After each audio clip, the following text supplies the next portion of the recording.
भगवान श्री राम रावण का वध करके अयोध्या वापस आ गए और अयोध्या आकर के राज्य करने लगे। थोड़ा समय व्यतीत हुआ अयोध्या में राज्य करते करते श्री राम को। तो एक दिन माँ सीता बोली कि प्रभु आपकी अगर आज्ञा हो तो मुझे अयोध्या के बाजार देखने हैं, अयोध्या की सुंदरता देखनी है। भगवान ने कहा कि अवश्य, चलिए आज हम आपको अयोध्या को दिखाते हैं। क्योंकि भगवान श्री राम समझ गए कि सीता जी को कोई लीला करनी है। उनके मन के अंदर कुछ तो है, नहीं तो सामने से मुझे कभी अयोध्या देखने के लिए नहीं कहती। सबसे ऊंचा जो महल था, भगवान श्री राम जानकी जी को लेकर के उस महल की छत पर पहुंच गए। रत्न जड़ा सिंहासन वहां पर था, उस पर बैठ गए और झरोकों से भगवान श्री राम माँ सीता को दर्शन करा रहे हैं अयोध्या का। बता रहे हैं उंगली से कि वह बाजार है, वह गली है, वहां पर वह चौराहा है। अब भगवान जब उंगली से माँ सीता को बता रहे थे तो माँ सीता को वनवास की यादें आ गई कि जब 14 वर्ष के वनवास में हम थे तब भगवान इसी प्रकार मुझे बताया करते थे। एक एक पेड़ पौधे की निशानी मुझे उंगलियों से बताया करते थे। क्या इस पेड़ का नाम ये है, यह वह पंछी है। क्योंकि माँ तो माँ है, बहुत दयालु है। वह जान वन की यादों को याद कर रही थी जब भगवान माँ सीता को लंका से लेकर के निकले पुष्पक विमान में। तब भी भगवान सीता जी को बता रहे हैं कि यह रण मैदान है, यहां हमने युद्ध लड़ा था, यहां हमने बाली का वध किया था, यहां हमारी सबरी माता रहती है। इसी प्रकार भगवान माता जी को बताते बताते अयोध्या लाते हैं। आज अयोध्या के झरोकों से भगवान माँ सीता को समझा रहे हैं, अयोध्या के दर्शन करा रहे हैं। दर्शन कराते कराते माँ सीता की नजर एक ब्राह्मणी पर पड़ी जो अपने एक बच्चे को लेकर के बाजार में घूम रही है। शरीर पर ढंग के कपड़े भी नहीं है, कोई आभूषण भी नहीं है, भिक्षुणी लग रही है, दुखी हाल है। तभी मां जानकी ने एक दासी को बुलाया और दासी को कहा कि उस भिक्षुणी को बुला करके लाइए आप। दासी गई, भिक्षुणी को बुला करके लाई। उस ब्राह्मणी ने माँ जानकी और भगवान प्रभु श्री राम को प्रणाम किया। तब माँ जानकी ने पूछा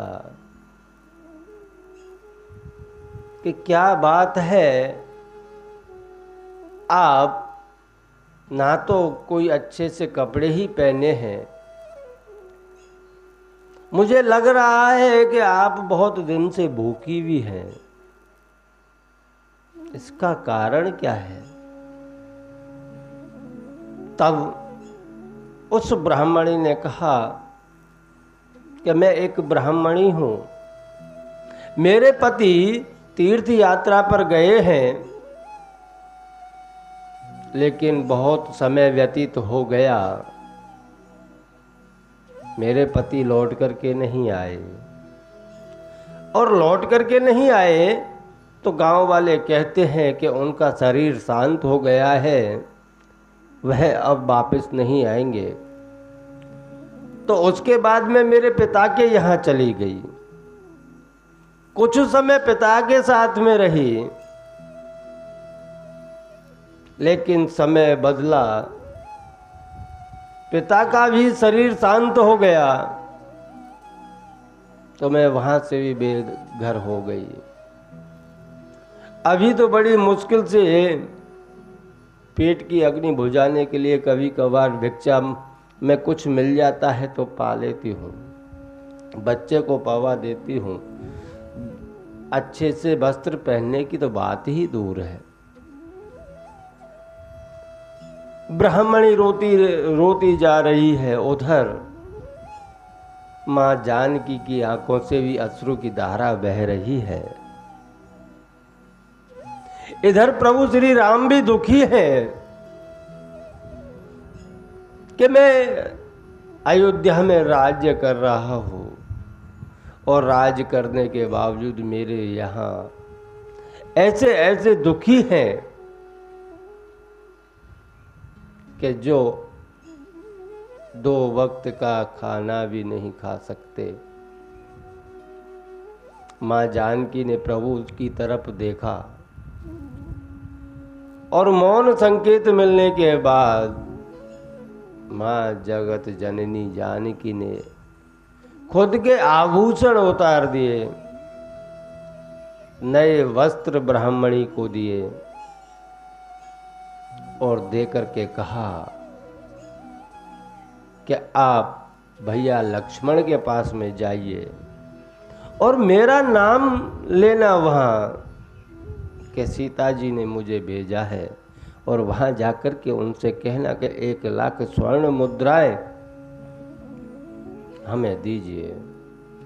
तो भैया लक्ष्मण आपको स्वर्ण मुद्राएं दें, उससे आप अपना जीवन यापन कर लेना, अपना सुख शांति में जीवन यापन करना। ब्राह्मणी गई, लक्ष्मण जी को कहा कि माँ सीता ने मुझे भेजा है, 1 लाख स्वर्ण मुद्राएं दीजिए। तो उस समय बिना विचारे लक्ष्मण जी ने तुरंत 1 लाख स्वर्ण मुद्राएं ब्राह्मणी को देकर के प्रणाम किया। प्रणाम करके ब्राह्मणी चली गई, लेकिन माँ सीता के मन में एक पीड़ा उत्पन्न हुई कि वह तो अच्छा था कि आज हम झरोके से देख रहे थे और झरोके से देखने के बाद हमें नजर पड़ी ब्राह्मणी पर तो बुला लिया। ऐसे तो हमारे राज्य में कितने होंगे जो भूखे रात को सो जाते होंगे, ऐसे दुखी कितने हैं। यह पीड़ा तो धिक्कार है हमारे जीवन पर कि हम किसी को सुख ना पहुंचा सके, तो फिर हम राज्य कर क्यों रहे हैं। मां जानकी ने प्रभु श्री राम की तरफ देखा, प्रभु समझ गए और समझने के बाद प्रभु ने एक आदेश दिया कि मेरे राज्य के भीतर कोई दीन दुखी हो तो उसकी पहले व्यवस्था की जाए,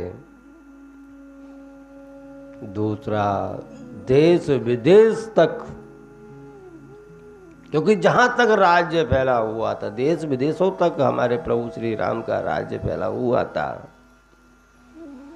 सब जगह आदेश पहुंच गए, सभी राजाओं को आदेश पहुंच गए कि आप अपनी अपनी प्रजा के अंदर देखिए कौन दुखी है और कौन दुखियारा है, उसका कष्ट निवारण कीजिए। अगर उसका कष्ट निवारण नहीं किया गया और प्रभु श्री राम को पता चला कि इस राज्य में यह दुखी है, तो उसके दंड के भागीदार तुम स्वयं रहोगे। भगवान राम के क्रोध के बस में तुम स्वयं आ जाओगे। तो सभी राजा अपनी अपनी प्रजा में देखने लगे कौन दुखी है, किसको किसकी ज़रूरत है, सबकी व्यवस्थाएं होने लगीं और पूरे विश्व में राम राज्य स्थापित हो गया। क्योंकि जब तक कोई दुखी है तब तक राम राज्य नहीं कहा जा सकता। राम राज्य लाने के लिए तो सबको सुखी होना ही पड़ेगा, किसी को दुखी होते हुए देखना भी दोष लगता है। सामने वाला सुखी है तो हम सुखी हैं, ऐसी भावना के साथ में राम राज्य स्थापित किया गया और सब ने भगवान श्री राम के आदेश का पालन किया। क्योंकि माँ तो जानकी माँ है और माँ कभी अपने बच्चों को दुखी नहीं देख सकती।